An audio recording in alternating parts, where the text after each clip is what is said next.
How's everyone doing today? Good, I hope. We want to talk about this game system. It's called the Sega Saturn, and I love it. I think it's a great game system, and I want to tell you all about it. I don't know absolutely everything about this system, but I'll tell you what I do know and what I like about it. So this is a 32-bit system made by Sega. Uh, we got mine in 1995 Christmas time. It's a 32-bit CD-ROM based system. It plays games on CDs and it plays music CDs, and it has two controller parts, and I think it looks awesome, and it's very heavy, and the cartridge part there is a cartridge that goes in there, and you can save games. You can save cartridge, but also it has a thing called an action replay cartridge. And what that does is it saves your games. It has cheats for games, and it also makes it region free. So if this is a European Sega Saturn, but if you get a game from America or Japan, it'll work there. It'll work on this as long as you have the action replay cartridge. So yeah, I think it looks awesome, and the Sega Saturn, it's a huge failure. Unfortunately, it didn't do too well at all. And but despite that, it's a great system. It has great games and has great features. For a console that was such a failure, you have your power, your AV out, your SCART lead, S video. That's to connect multiple Sega Saturns together if to play um, um, split screen. But you had to get the link cable. And in there is a watch battery that powers the internal memory. So the Sega Saturn has onboard memory, which is pretty cool. But my advice is, if anyone is thinking about getting a Sega Saturn, get the Action Replay cartridge, because it can save your games. It has cheats for games, and it acts as a region bypass. You can play games from any region. So the Sega Saturn, it's one of my favourite consoles of all time, and still to this day it's getting support.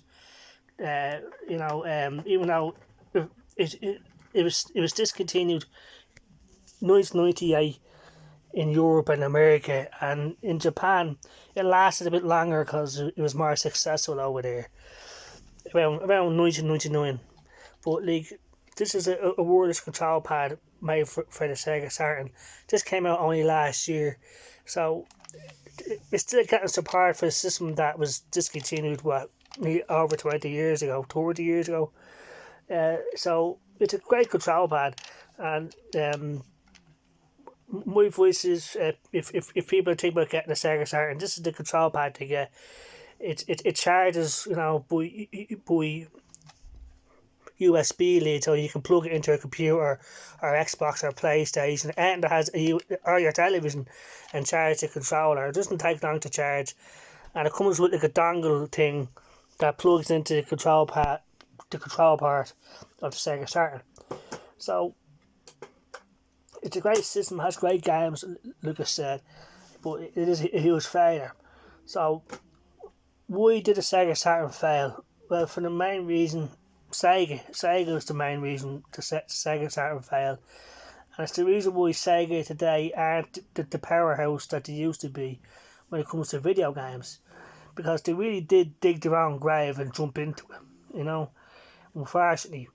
But despite all this, in my opinion, the Sega Saturn has great games, has great accessories, and I'd highly recommend it if anyone's thinking about getting one. But it is very expensive. That's the only downside, and getting the games are expensive. But would still recommend it because there are a lot of great games on it. And like I say, you can get a SCART to HDMI converter to play it on a big screen like that, or get composite cables, because big tellies like that don't support RG the SCART leads anymore. Only composite, the red, yellow, and the white. But there is a SCART to HDMI converters out there, or composite to HDMI converter. So there's multiple ways to connect it to a television, but they would be the best options in my opinion. Get a SCART lead, a SCART to HDMI converter, and plug. It just costs a lot of money, But in my opinion, it's worth it. But if you have an old school television that has a SCART connection, then you don't have to get out for it. So the Sega Saturn, like, it came out in 1994 in Japan first of all, and it was a huge success in Japan. It did well in Japan, but as soon as it hit North America, things went to shit quick. So the Sega Saturn, it was going to be released at the same time as the Sony PlayStation, and both of them were going to sell for $399, right? But Sony comes out and says our system is only going to cost $299, $100 cheaper than the Sega Saturn. So Sega panics because of this, and they thought that the only way that they could get a leg up on Sony is if they released the Sega Saturn 4 months ahead of schedule and hope for the best. But that didn't work out because Sega just surprised everyone. They didn't tell anyone that they were doing this. They just decided to show up to Walmart and other shops in America with a whole bunch of Sega Saturns. And the shop says, look, we don't have the shelf space to sell them. You didn't inform us, so we're not going to sell your console. Yeah, so, and on top of that, certain shops just refuse to sell Sega stuff completely because they've done this. So that was strike one. Strike two was to say Sega didn't inform game developers that they were doing this. Because the original launch date for the Sega Saturn was September of 1995, the same time as the Sony PlayStation. But like I said, they released it 4 months earlier in May. At the first E3 in Los Angeles, they just showed up, you know what I mean, and told everyone, look, it's available right now. So they didn't tell the game developers because they thought they had 4 or 5 months to develop their games, but they didn't. Sega just said to them at the last minute, look, just release whatever games you have right now, get them out right now. So nothing was really available. The only games that were available at launch was Virtua Fighter, Daytona USA, Black Fire and Clockwork Knight, all of which were terrible in my opinion. It wasn't a good launch by any means, and so like people weren't impressed.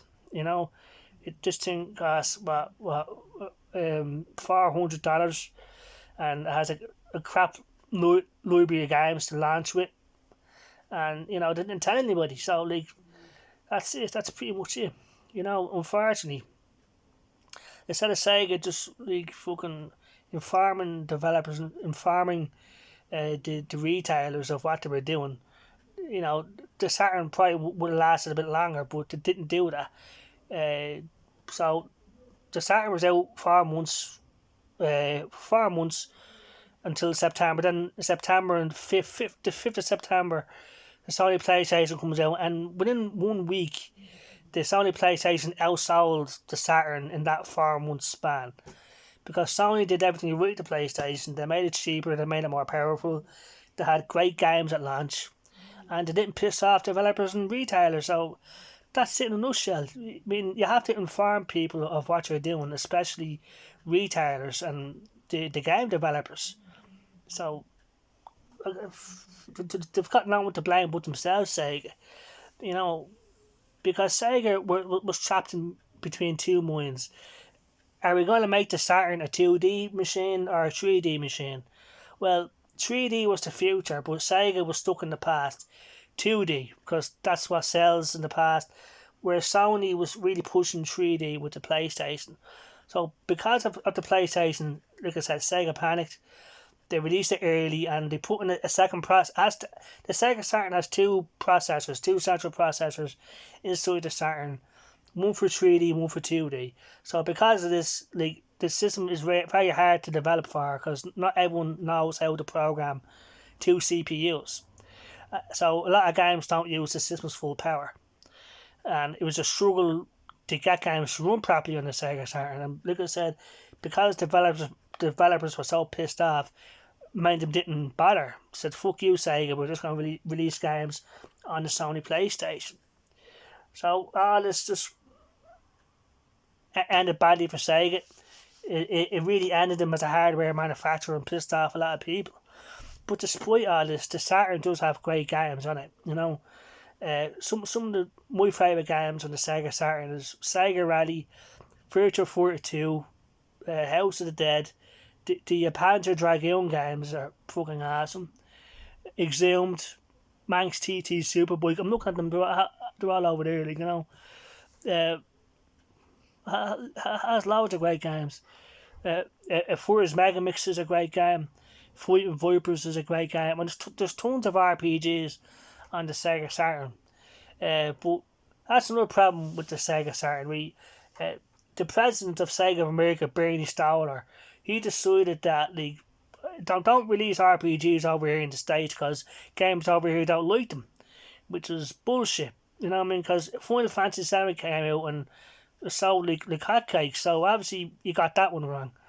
And then he in an interview he just told people like the Sega Saturn is not our future because Sega started focusing on the Dreamcast because the Saturn was fucking dead.